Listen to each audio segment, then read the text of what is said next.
Hi, I'm Danny. And I'm Si. Welcome to Business and a Brew, a podcast dedicated to all things business with the occasional cuppa. We take a business story, theory, or something we just want to chat about and give it a dusting of our own special personality and sense of humour, combined with our experience and knowledge. We're both business graduates and have run our own businesses for many years. We can't wait for you to listen.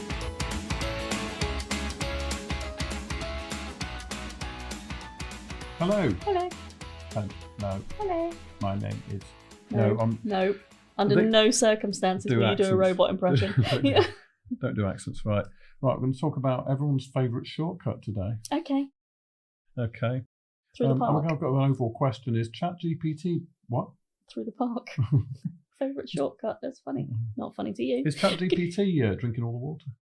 What is ChatGPT? Well, don't be ridiculous. It's not drinking all the water, is it? No. Well, according to some people it is. Is it? Yeah. So I'm just going to explore a bit about ChatGPT and what you may or may not know about it. Okay. So AI is such a major area of growth, but also opportunity. We're using it all the time. I love it. Every one of my scripts on this are all general. Massively. I don't have any real original thoughts anymore. I just get ChatGPT to sort it out for me. In fact, I didn't even know what this was about. Just rocked up, opened the computer. Exactly. I was going to read out the first paragraph, literally in ChatGPT voice, which is human. I've never heard of it. Has it got a voice? No, that's not. No, I'm just saying if it had a voice, it would be very human. Well, it would be, yeah. Yeah. Of course, between now and when this is actually launched and available, it might have developed a human voice. You never know. It might have developed legs, arms, and a drinking habit. Yeah. For water. In the corner at the pub.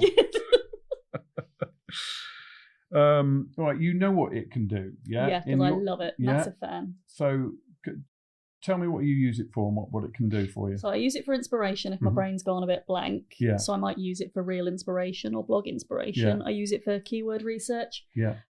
I use it for helping me write custom code when I want to do simple things on my website that don't require a developer and just need a little bit of an injection. So it's very much about shortcutting some of the things that would otherwise leave me a bit frustrated. Yes. Hence my line, everyone's favourite shortcut. Not the park, yes. Yeah. Right, not the park. So write copy, create images, chat with it. It'll answer your question. Yeah, you can chat with it. It is very it's not comforting. What's that word? Complimentary. It's very complimentary. Yes. Like every time I tell it I've had an idea, it's like, oh my God, Danielle, that's the most amazing idea ever. And it loves compliments back as well. Does it? Yeah. It'll come up with ideas for you, create and explain, even code for you. Yeah, in different programming languages. Yeah. So, I'm just going to take that with a pinch of salt. describe what it actually is. You do have to take a pinch of salt with some of their outputs. Oh no, there's no doubt about that. So like when it gives you step-by-step instructions, it gave me something the other day for a link between Zapier, and I wanted to create some code between my email system, Zapier, and ChatGPT. It misinterpreted it as an old version of Zapier and gave me completely the wrong instructions, which were unfathomable. Oh, okay. Yeah. But you gave it. I gave it a what for? Did you? Yeah. Yeah. Do you think I'm ever going to use you again? You got nothing coming. Right. So it is a conversational AI chatbot developed by OpenAI. Mm-hmm. And I'm going to have to use this speak here, which is kind of fairly robotic, anodyne. Yeah. Oh, I don't know what that means. What does that mean? Kind of without emotion. Straightforward, kind of, emotionless. It uses natural language processing to engage in human-like conversations and generate various types of text. Yeah, so it is actually trained on vast amounts of text to understand a response to user prompts, helping with tasks like answering questions, writing content, and translating languages. So it's like it's kind of a neural network. Almost a human-like neural network. I've seen way too many sci-fi films to be comfortable with Ex Machina. Yeah. That's an amazing film, that is. Okay, so there's machine learning in there. We've been using machine learning for quite a while, but it's basically it's a profusion of that. It's a whole load more than that. But it is versatile and it's engaging. That's the thing. You don't feel like you're talking to a robot. You do not, no. It's not ones and zeros. It's a proper conversation. Absolutely, it is. It is.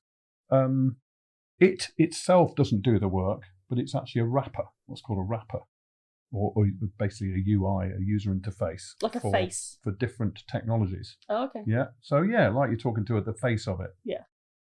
And the little text box is basically you're putting stuff into its mouth. Okay. That went weirdly, yeah. but okay. So just breaking it down, the different parts to it that actually respond to you, it will go off and get the various interfaces to work. So for quick responses, like text generation, processing and understanding images, it will use GPT 4.0, not 4.0, but 4.0 mini and GPT 4.0 by itself. For answers to questions requiring advanced reasoning, then it will go to it's my zeros and it O's. is. Do you want me to read it for you? 1 mini and 01 preview. Yep. For image generation, it will use DALL, that's DALL, .E3, a bit like Wall-E. Wall-E. Dolly. In addition, it also uses the following modules. Basically, there is GPT 4.0, which enables for responses to live audio queries as well. As you can talk to it, and it will deal with audio that. recognition. And the search element to allowing internet search on the web. So we'll take you through that route. So these are human-like responses. And they could arguably pass the Turing test. Did I read an article that someone once got a ChatGPT to say it loved it? I might have imagined that. I'm sure I read that. Well, that's a test I'm willing to go and try out. Ew. So basically, how lonely are you? Anyway, I only want its love. So, Turing test, a method for determining if a machine can exhibit intelligent behaviour equivalent to that of a human being. Or a human, yeah. So, it kind of can. Yes. It could be someone sitting in a little box giving the answers back. So, I can hear you asking. Can you? Already, yeah. Wow, your hearing's surely great. with all this intelligence at our fingertips. I would not have phrased it like that, but go on. You say it and then I'll do it. There's got to be a downside. Surely with all that information at our fingertips side, there's got to be a downside. Was that right? There is. Okay, go on. There is. The thing is, the downside, it sounds scary, but actually, I think it will be solved ultimately in time. But have you ever thought of how much energy data centers use? No, but my mobile phone gets hot every day, so I assume it's quite a lot. How many tabs have you got open within the browser? Quite a few. Yeah. With all the clothes I'm not buying.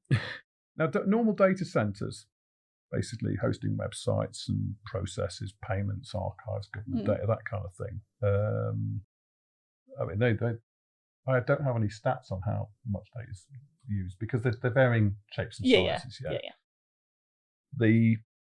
The data centers required for people running AI, that's AWS, which is Amazon Web Service, ChatGPT, Microsoft Azure, Meta, Alibaba, and Huawei.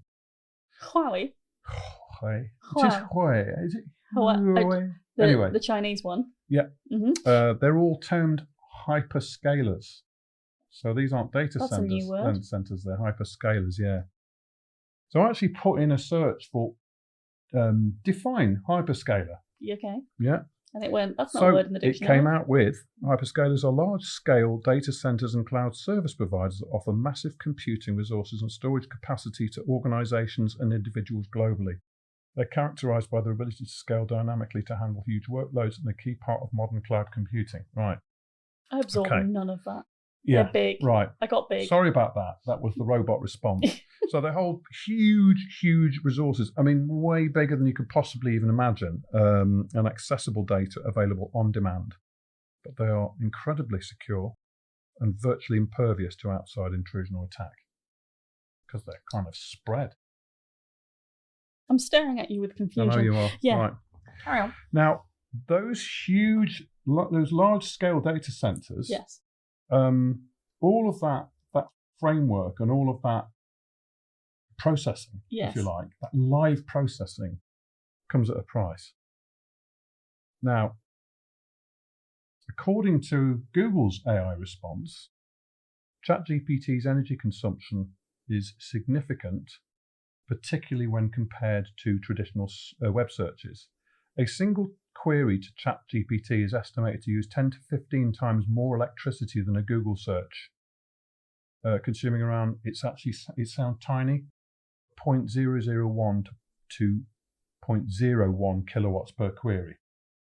It sounds tiny, but you times that by the amount of people using. Yeah.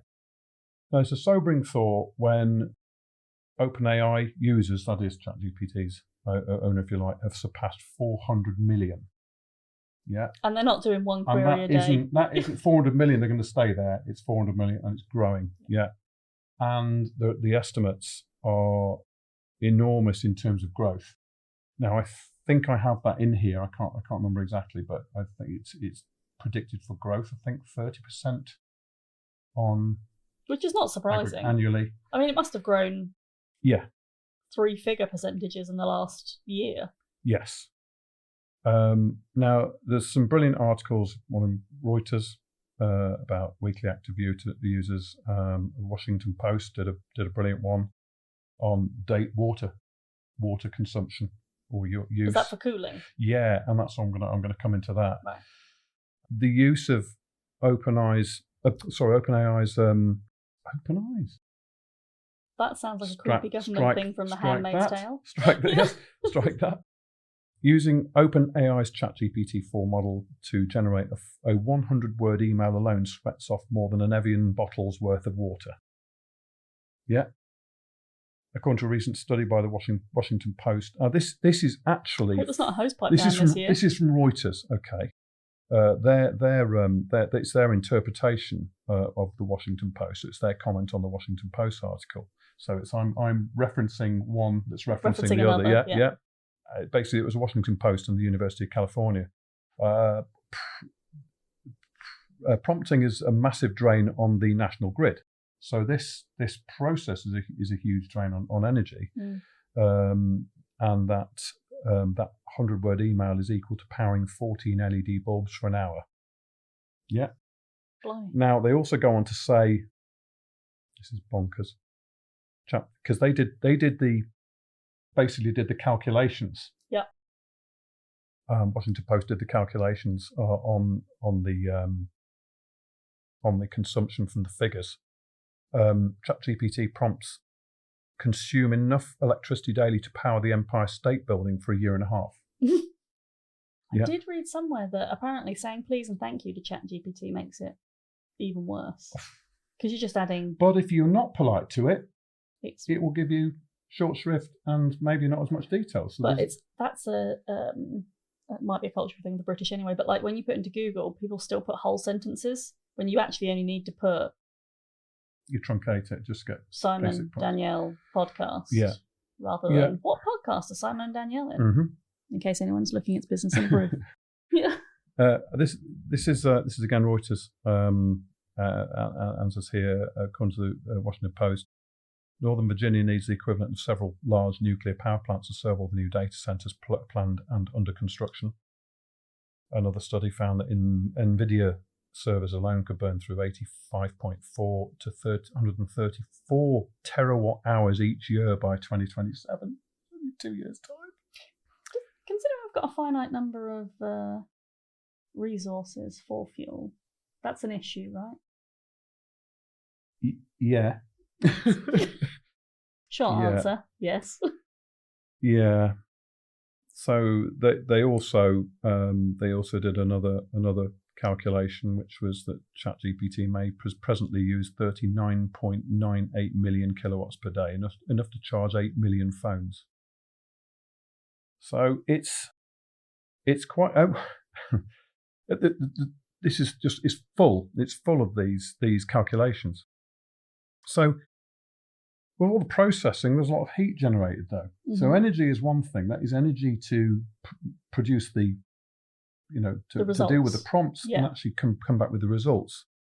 So if you ever put your hand on the back of your laptop, or you mentioned your phone, it's hot to the touch. You hear the fan going on your computer, it's dealing with a lot of processing.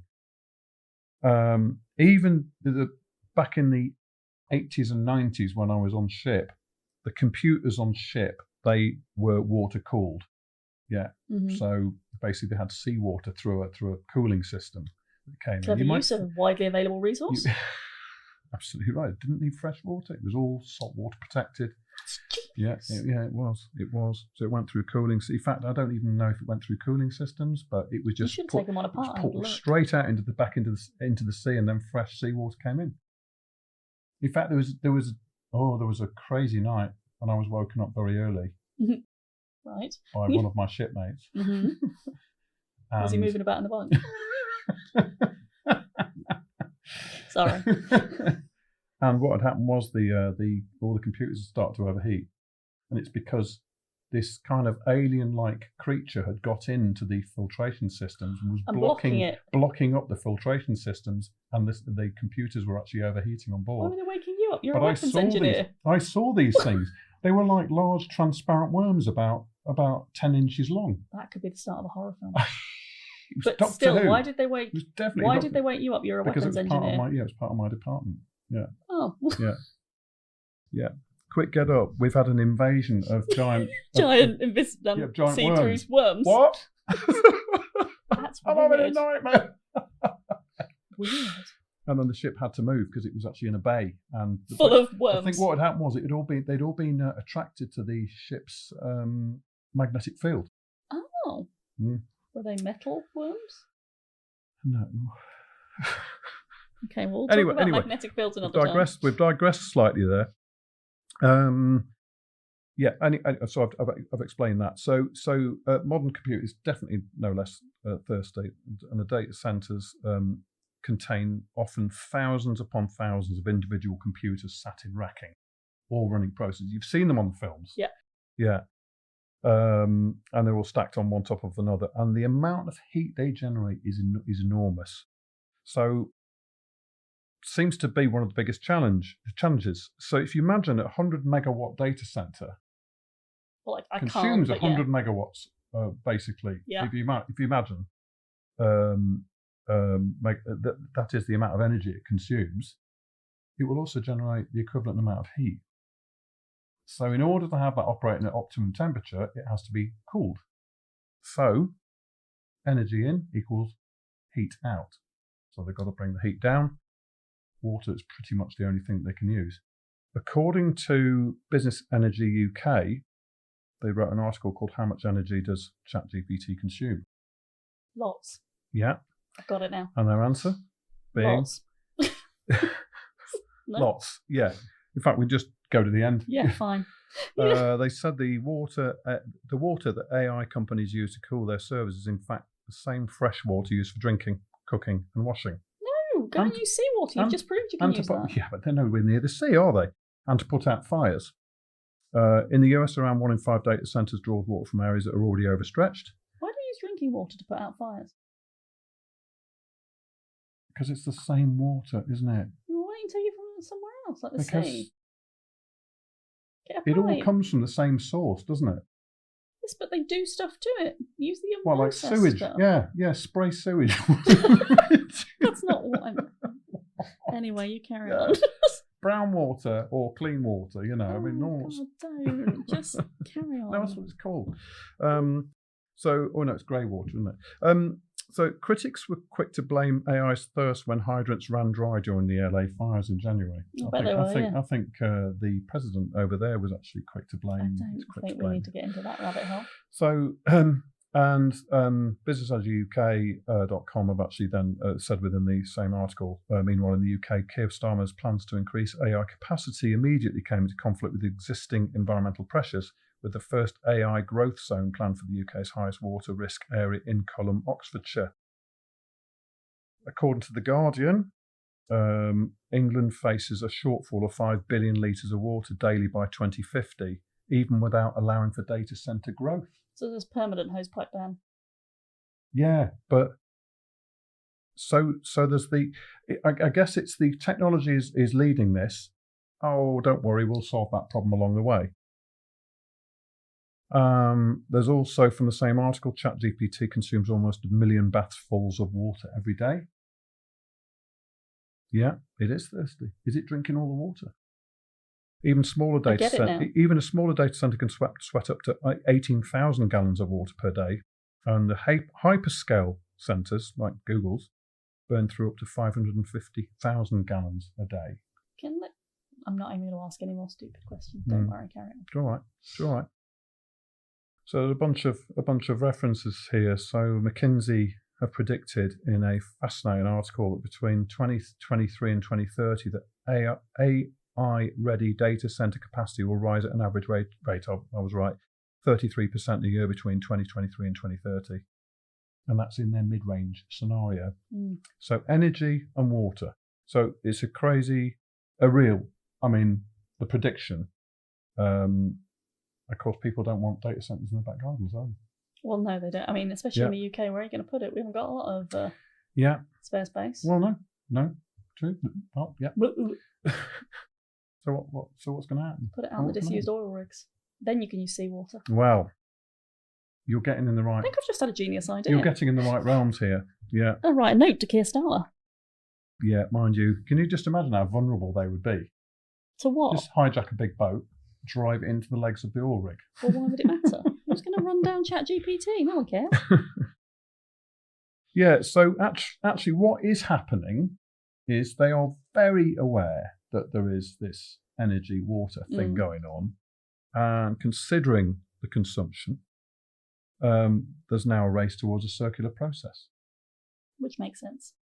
It really does. Yeah, like in a power station, what comes in is cooled before being reused or returned to the rivers. Catch the drops of sweat from the machines. Yeah. But this in itself can also generate power as well. So you can have a secondary... if you're generating heat, that must be generating power. Absolutely. Yeah. So that was a stupid question I was going to ask earlier. I felt like I'm not that stupid now. I knew you'd come around to it. Yeah. My brain takes a while to kick in.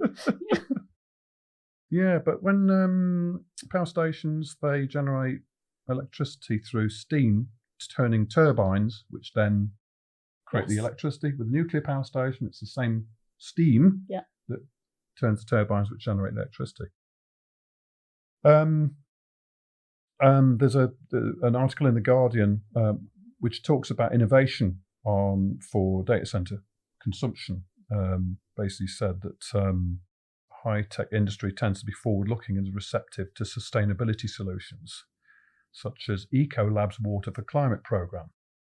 And actually, reality is that, I'm quoting again, data centers are some of the best corporate stewards of water. So those consumption figures, I can't imagine that they are consumption and then they're consuming again and again and again. They must be recycling. There's got to be some recycling in it. Yeah. So there's this secondary opportunity of generated heat coming from the process being used for local housing and water as well. Mm-hmm. So pretty baffled. So potentially, if we can get it right, it's beneficial, but so short term. Yes. So yes, exactly. So you get this. You've got to combine heat and power. Yes. Yeah. So you could have that localized into an area where actually your local community that actually is around the data center benefits directly from it. Yeah. And then they'd want it in their back garden. Yeah. And there's even the talk of putting servers into space and on the moon, because of course there is no cooling problem, and you get solar energy from the sun, unlimited solar energy and unlimited cooling. It's a bloody long wire to plug it in, isn't it?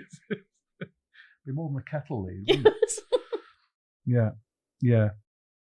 So really, I was troubled initially by the, oh my goodness, how much consumption's going on. Did it stop using ChatGPT? Momentarily. When you say momentarily, you mean like for 30 seconds? Yeah. But actually, the more I dug in it, the more I looked into what the papers were saying, and more I looked at what the media were actually saying, it was that, here's the reality, but here is also a solution. And the tech industry is particularly good at trying to mitigate its impact. Yeah. So they're mindful of their impact. Yeah. But yeah, It's interesting. How do you feel about it? When you said AI, I thought we're going to have an ethical debate about the use of AI. And we did not. We had an environmental debate about the use of AI, which I had not previously considered. Really? I mean, we've ruined Dior handbags for me. Now we're going to ruin the use of ChatGPT. I know, the thought of it. Yeah. Yeah, I think all new technologies will have these impacts that maybe you weren't thinking about when you set it up. The unintended consequences. Absolutely. Yeah, Tracy. But of course, they're talking about predictions for 2030 and beyond. Yeah. But I do believe if my memory this doesn't come into my notes here, but what it comes into is actually the future. It's currently AI, but the next one is quantum computing.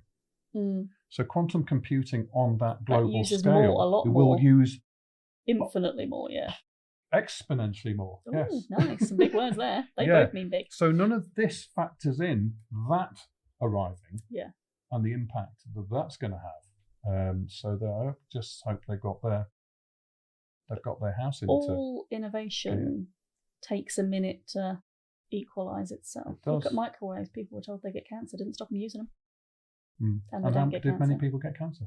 I don't think so. I think that was scaremongering. Yeah. I know someone who won't wear someone wouldn't put a phone near their head. Oh, they would never answer a phone call with the phone against their head in case they got cancer. I'm like, that's not.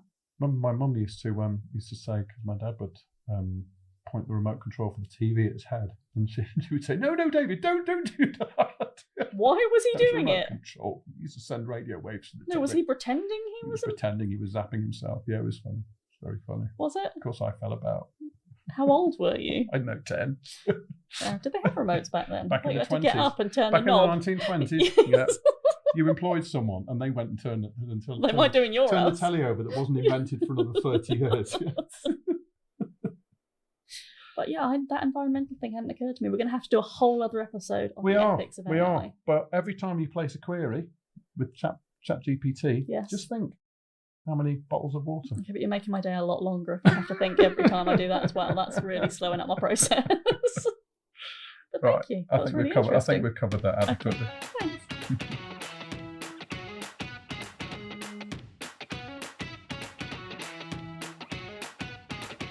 Thanks for supporting us by downloading and listening to this episode. And a massive thank you also to Dolly, Emily, Nat and Lewis and the BTD Studios for all your expertise in bringing our podcasting dream to reality. We'd love it if you commented on this episode, as we'd really like to know what you think and what you might like us to cover in future episodes. And we'll see you on the next one.